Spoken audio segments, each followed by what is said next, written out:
to defuse the bomb strapped to the hostage. I had no choice. I cut off all her clothes. My clueless new wife, Dana Poole, blasted it online. She cried as she faced me. Why not at least leave her underwear on you? We're saving her. I get it, but did you have to take everything? Doesn't a girl's dignity matter with cameras everywhere? How is she supposed to live after this? You couldn't even cover her up. The backlash exploded. The unit benched me to calm things down. So I stopped caring. I followed procedure. No improvising, no extra effort. Then one day at the busiest mall in the city, Dana's mom got strapped into a brand new link bomb. This time the whole unit panicked. Old Chadwick, look what you did. The second I stepped inside Dana Poole, my newly-wedded wife rushed me. Phone clutched tight, eyes glossy. On the screen, a shot from a scene. Me ripping open the hostage's clothes cropped just right, twisted. My friends keep asking how my husband could strip a girl in front of everyone. What am I supposed to say? You embarrass me. Her voice shook, full of blame. I shrugged off my jacket. If with soot and sweat, it wasn't a normal bomb. Wires and pressure sensors covered her whole body. If I didn't remove her clothes, I couldn't do my job. Then why not at least leave her underwear on? Dana broke down. I get you were saving her. But what about her dignity? There were cameras everywhere. How was she supposed to live with that? You could have covered her. You were so rough.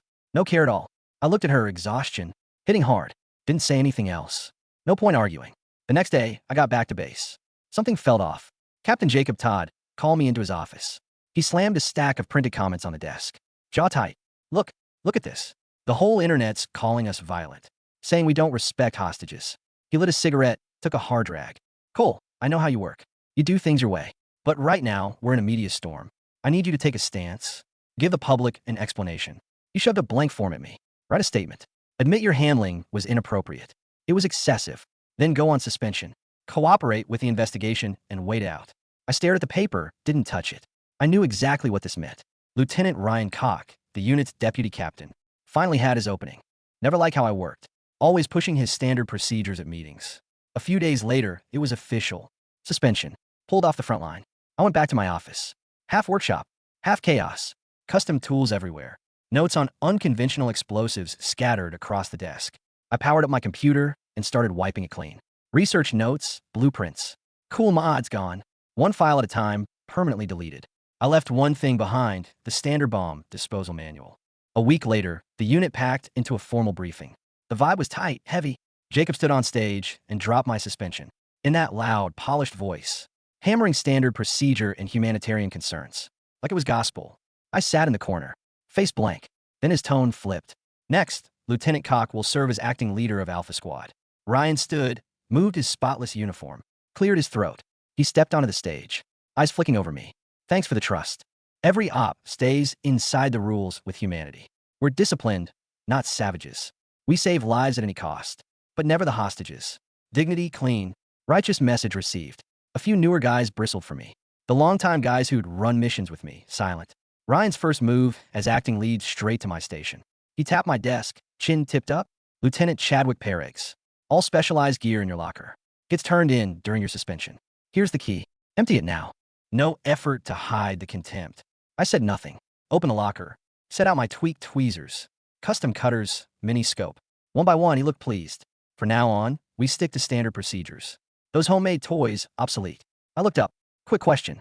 You hit a bomb epoxy packed with steel beads strapped to an artery. The manual says use solvent. That solvent burns skin, causes secondary damage. What do you do? Ryan's face locked up. He stumbled. Then, we follow the manual strictly. It's been verified over and over. It's the most scientific approach. No flexibility, just parading regs.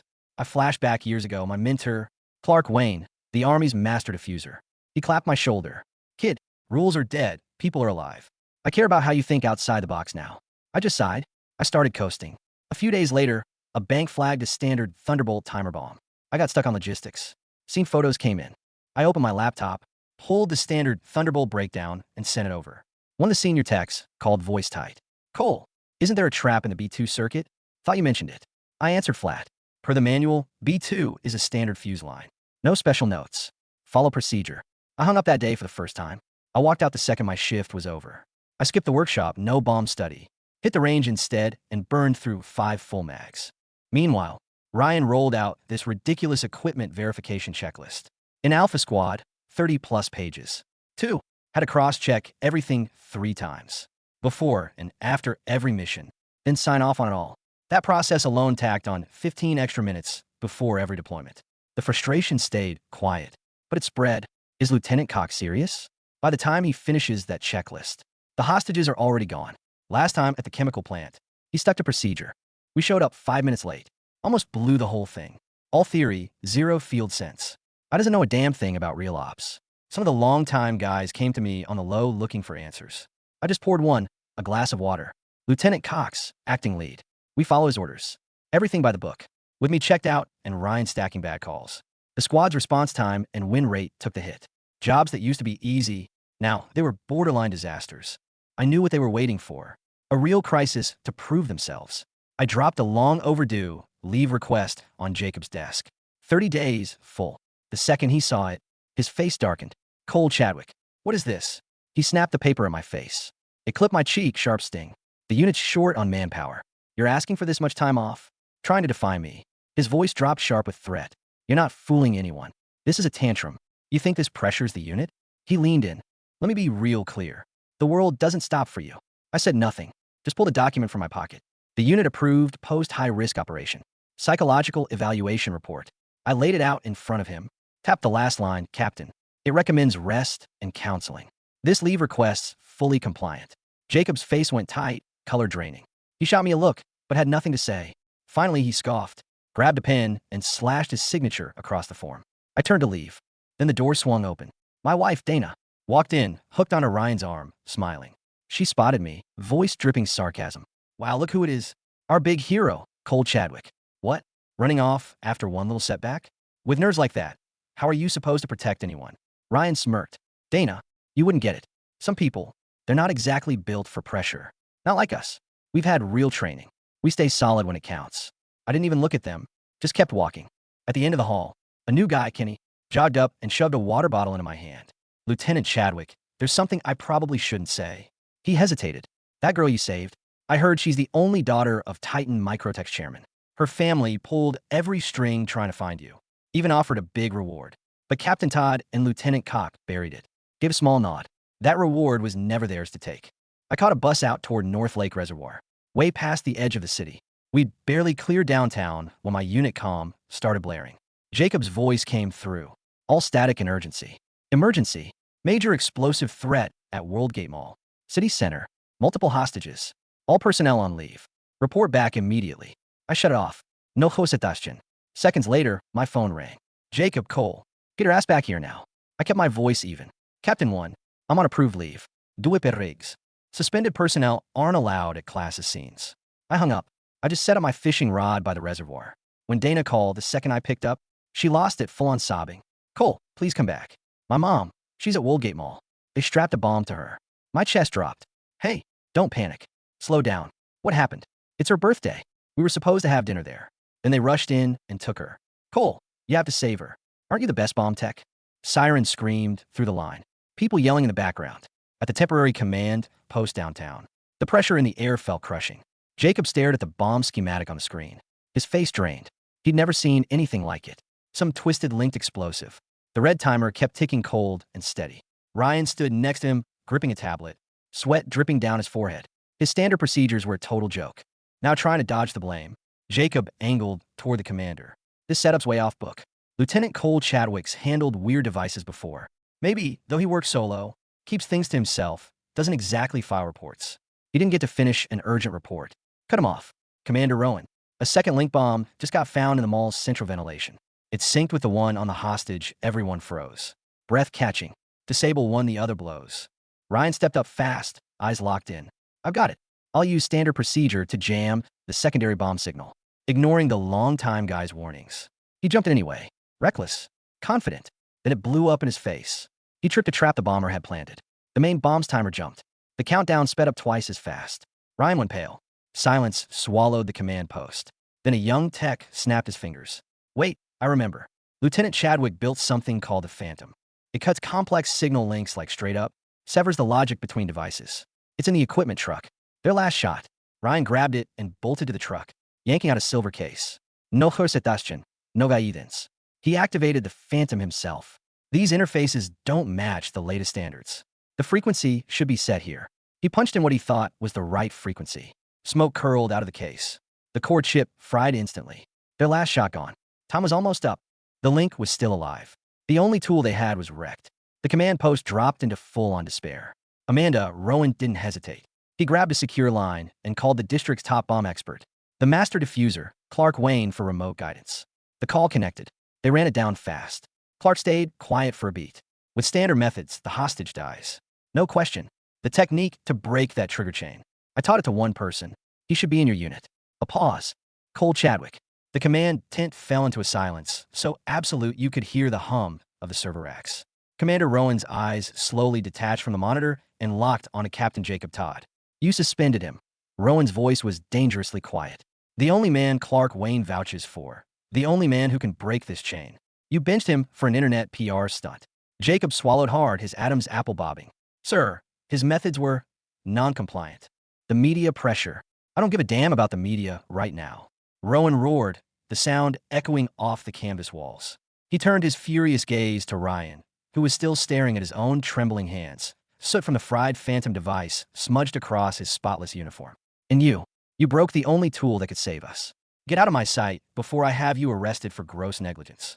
Rowan snatched the secure radio. Get a tactical chopper over North Lake Reservoir.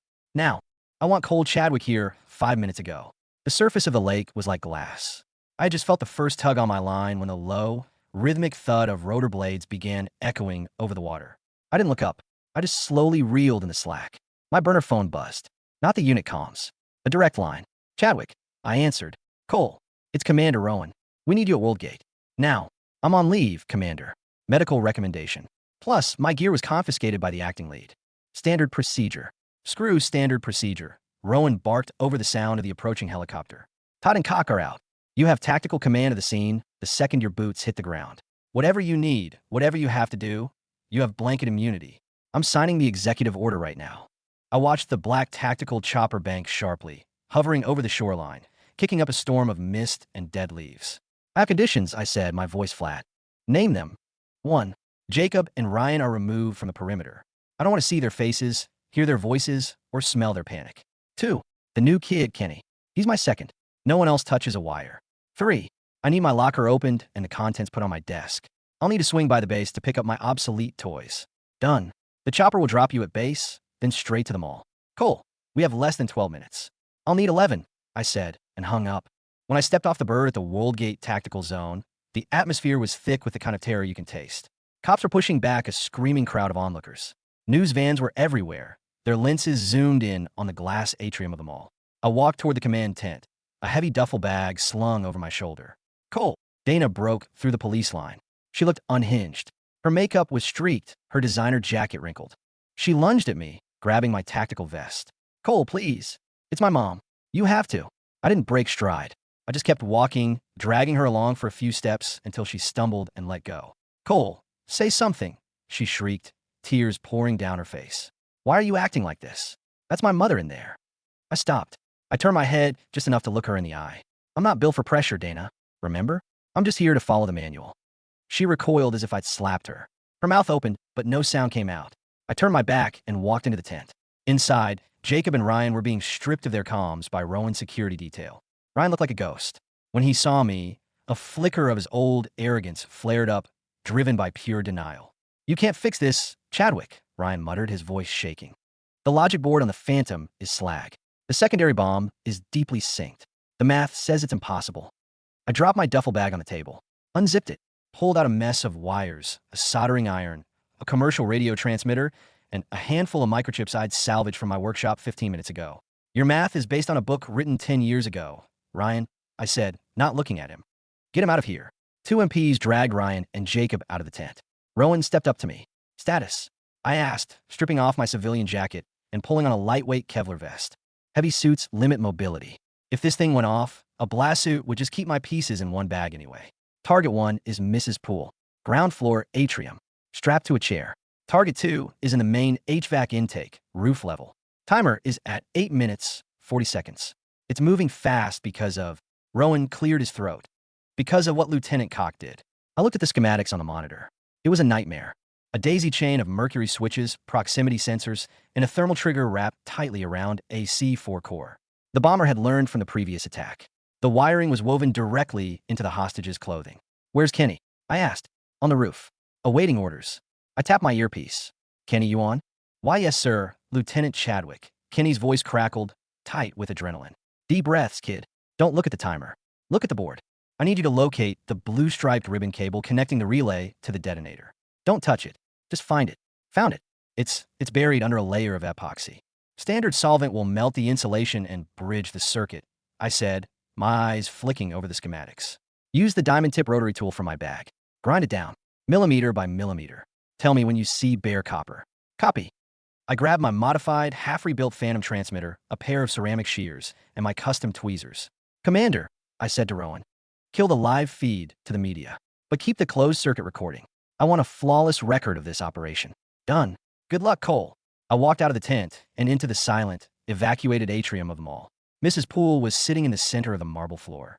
She was a woman who prided herself on appearances, always impeccably dressed, always judging. Right now, she was shivering violently, her eyes wide with animal panic. A thick, tailored wool coat and a silk dress were wrapped around her, but the bomb was over, under, and through the fabric. "Cole," she whimpered as I approached. "Cole, thank God. Please, don't speak, Margaret," I said softly, dropping to one knee. "Don't take deep breaths. Keep your chest as still as possible." I pulled out a magnifying scope and strapped it to my eye. I examined the central junction box resting against her sternum. My blood ran cold. The bomber hadn't just woven the wires into her clothes. They had integrated a thermal mesh. The friction of the wool coat against the silk dress was generating a static baseline. The bomb's logic board was reading her body heat and the fabric static charge as a continuous circuit. If she moved, the static change, it blew. If I tried to carefully untangle the wires, the friction would spike the static, and it blew. "Kenny," I said into the mic status. "Through the epoxy, I see copper." "Sir, timer is at 4 minutes. Hold position." I tapped the rebuilt fan device. I had jerry-rigged it to flood the local frequency with white noise, hoping to create a microsecond delay in the signal between the two bombs. But to attach the bypass leads, I needed access to the main circuit board. The board was sealed beneath Margaret's thick wool coat, secured tight against her collarbone. I looked up at the camera dome in the ceiling. I knew Rowan was watching. I knew Dana was watching in the command tent. "Commander," I said over the open channel, "I have a situation." "Go ahead, Cole." "The explosive is wired with a thermostatic mesh integrated into the hostage's clothing. Access to the primary logic board is entirely obstructed by her winter coat, her dress, and her undergarments." Silence on the comms. "Standard procedure," I continued, my voice echoing slightly in the massive, empty mall, "dictates that I attempt a solvent soak or meticulous fabric unweaving, preserving the hostage's modesty at all costs." "Cole." Rowan's voice was tense. "We don't have time for that." "I'm aware, sir.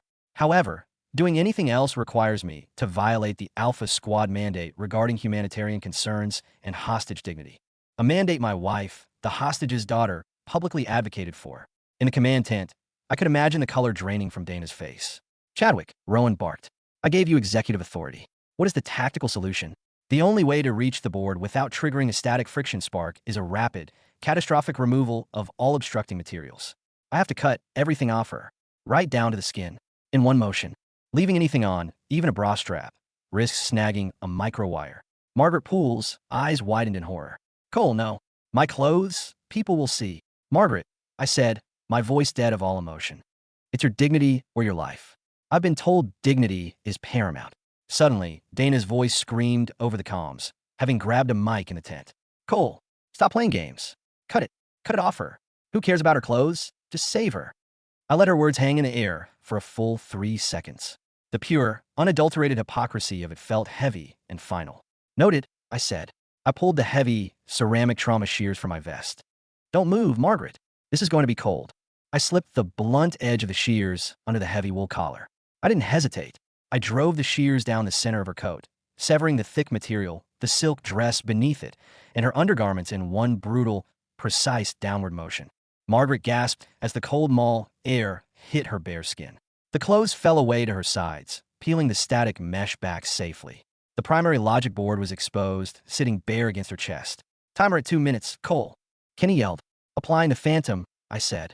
I jammed the crude copper leads of my jury-rigged device into the logic board's ports. I flipped the switch on the commercial radio. A high-pitched whine filled the air. The red LED on the bomb flickered. "Kenny, the link is jammed. You have a 4-second window. Cut the blue striped ribbon." All of it. Cutting. I didn't wait for his confirmation. The second I heard his shears click over the comms, I took my custom, filed down tweezers, bypassed the mercury switch entirely, and ripped the detonator cap straight out of the C4 block on Margaret's chest. The digital timer on her chest froze. 0:14. A heavy, suffocating silence fell over the atrium. The only sound was Margaret Poole's ragged, sobbing breaths. Kenny, I said. Target 2, neutralized, Lieutenant. Timer is dead. Kenny sounded like he was about to cry from relief. Good job, kid. Pack it up. I stood up, my knees cracking slightly. I looked down at Margaret. She was naked from the waist up, shivering, surrounded by the shredded ruins of her expensive clothes. I took off my civilian jacket, the one I'd worn to the lake, and draped it over her shoulders, just like I had done for the Titan Microtex girl. Wait for the paramedics, I said softly. I turned and walked away. I didn't look back. When I pushed through the flaps of the command tent, the atmosphere had completely inverted. The panic was gone, replaced by a stunned, awestruck silence. Rowan walked forward and extended his hand. Outstanding work, Lieutenant. Absolute masterclass. I shook it briefly. Operation complete. I'm going back on leave. Cole, wait. Dana shoved her way past the officers. She looked at the monitor showing her mother, safely wrapped in my jacket, being loaded onto a stretcher. Then she looked at me. Her eyes were full of a desperate, pleading light. You did it, she whispered. Cole, you saved her. I'm sorry. I was wrong. I was so wrong about everything. When I saw what it actually takes when it was my mom, she reached out to touch my arm. We can fix this. We can go home. I looked at her hand on my sleeve. Then I looked at her face. I felt absolutely nothing. No anger. No vindication. Just a profound, crushing exhaustion. Take your hand off me, Dana. She flinched, pulling her arm back. Cole, you didn't care about the truth, I said, my voice loud enough for the whole tent to hear. You cared about how you looked online. You let the internet strip me of my career, and you stood next to the man who tried to take my job. You used my dedication as a weapon against me. I reached into my vest pocket, pulled out the silver wedding band I had taken off while fishing, and dropped it onto the metal folding table. It landed with a sharp clink. Have your lawyer send the papers to my base locker. I won't be going back to the house. Cole, please. You can't just throw us away, she cried, the tears flowing again. You threw us away the day you went online, Dana. I just finished following procedure. Before she could say another word, the flap of the tent whipped open. A tall man in a tailored charcoal suit walked in, flanked by 2 private security contractors. He radiated authority. He didn't look at the police or the SWAT guys. He looked straight at me. Lieutenant Cole Chadwick, he asked. Who's asking? Arthur Vance, chairman of Titan Microtex. A murmur rippled through the tent. The father of the girl I had saved weeks ago. Vance stepped forward, his expression grave. My daughter has spent the last month in therapy, recovering from the trauma. But every day, she asked about the man who saved her life. The man who didn't hesitate to do the ugly, necessary thing to keep her breathing. He turned slowly, his eyes locking onto Jacob Todd, who was still standing under MP guard in the corner of the tent. I tried to contact you, Lieutenant, Vance continued, his voice turning to ice. I offered a substantial private grant to Alpha Squad's training program in your name, along with a personal reward. Captain Todd informed my office that you had been dishonorably suspended for inappropriate conduct and suggested the funds be rerouted to a new training program spearheaded by Lieutenant Koch. Rowan's head snapped toward Jacob. You did what? Jacob went dead white. Commander, it was an administrative redirection. I can explain. You don't need to explain, Captain, Vance interrupted smoothly. He pulled a thick folder from his jacket. I have my own investigators. I know about the suppressed reports. I know about the forged equipment logs Lieutenant Koch signed off on. And I know you deliberately withheld an official commendation from the Department of Defense regarding Lieutenant Chadwick's actions. Vance handed the folder to Commander Rowan. I believe your Internal Affairs Division will find this reading highly illuminating. Rowan took the folder, his jaw set in a hard line. He looked at the MPs guarding Jacob and Ryan. Arrest them. Full custody. Strip them of rank, pending a federal tribunal. Get them the hell out of my city. As Jacob and Ryan were dragged out, stripped of their badges, Ryan looked at me. There was no arrogance left, just the pathetic realization that his rigid, hollow worldview had finally caved in on him. I didn't give him the satisfaction of a smirk. I just looked straight through him. Vance turned back to me. Lieutenant Chadwick. Men who can think outside the box, who prioritize lives over optics, are rare. I have friends in the Defense Advanced Research Projects Agency. They're putting together a black book counterterrorism unit. They need a chief ordnance officer. No cameras. No media statements. Just the work. He handed me a sleek, matte black business card. Call the number when you're ready. I took the card. I appreciate the offer, Mr. Vance, but I think I need to finish my fishing trip first. A faint smile touched Vance's lips. Take all the time you need, Cole. I picked up my duffel bag. As I walked out of the tent, The new kid, Kenny, was standing by the exit. He looked exhausted, covered in drywall dust from the roof, but he stood up completely straight and snapped a crisp salute. I stopped. I reached into my pocket and tossed him my custom, filed-down tweezers. He caught them clumsily. "Keep practicing, kid," I said. "Rules are dead. People are alive."